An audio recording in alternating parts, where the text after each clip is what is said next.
ফুল বিক্রেতা নিজেও জানে না যে সে নিজেও একটি ফুল। তবে সাবধানে থাকিস বোন, কারণ এটি বাংলাদেশ।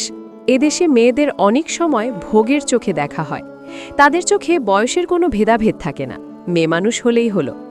বলছিলাম, সম্প্রতি সামাজিক যোগাযোগ মাধ্যমে ছড়িয়ে পড়া ফুলের মতো দেখতে সেই ছোট্ট ফুলের কথা, যার নিজের নামও ফুল। সিলেটের জিন্দাবাজার আর হজরত শাহজালাল রহমতুল্লাহ আলাইহির মাজারের আশেপাশের ব্যস্ত রাস্তায় প্রতিদিন দেখা যায় এই ছোট্ট মেয়েটিকে। হাতে রঙিন ফুলের তোড়া, চোখে নির্মল মায়া, ঠোঁটে এক চিলতে হাসি, যেন দারিদ্র্যের মাঝেও সে এক অপরূপ ফুটন্ত ফুল। বাবা মা হারা এই শিশুটি দাদির সাথে লড়াই করে চলেছে জীবনের কঠিন বাস্তবতার সঙ্গে।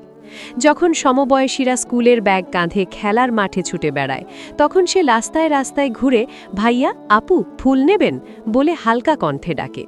তার এই নির্মল হাসি আর ফুটফুটে চেহারা দেখে হাজারো মানুষের মন ছুঁয়ে গেছে। সব রাজকন্যা রাজপ্রাসাদে থাকে না, কিছু রাজকন্যার রাস্তায়ও থাকে, ঠিক এই ছোট্ট ফুলের মতো। মিডিয়ায় তার ছবি ভাইরাল হয়ে গেছে, আর মানুষ লিখছে সে নিজেই সবচেয়ে সুন্দর ফুল, অথচ রাস্তায় ফুল বিক্রি করে। এই ছোট্ট ফুল আমাদের শেখায় যে সৌন্দর্য শুধু চেহারায় নয়, সংগ্রামের মাঝেও লুকিয়ে থাকে।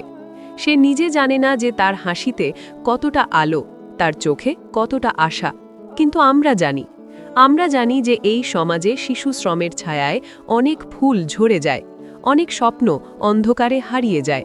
তাই আজ আমাদের দায়িত্ব শুধু দেখে কেঁদে বা লাইক দিয়ে থেমে না যাওয়া। তার সাথে ভালো ব্যবহার করুন, বিরক্ত করবেন না, তার নিরাপত্তা নিশ্চিত করুন।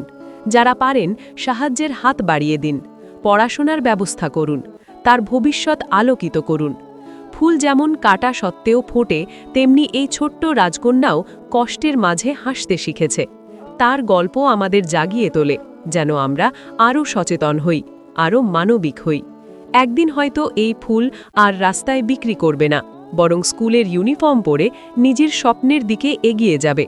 আমাদের সবার ছোট্ট ছোট্ট পদক্ষেপই পারে একটা শিশুর জীবন বদলে দিতে।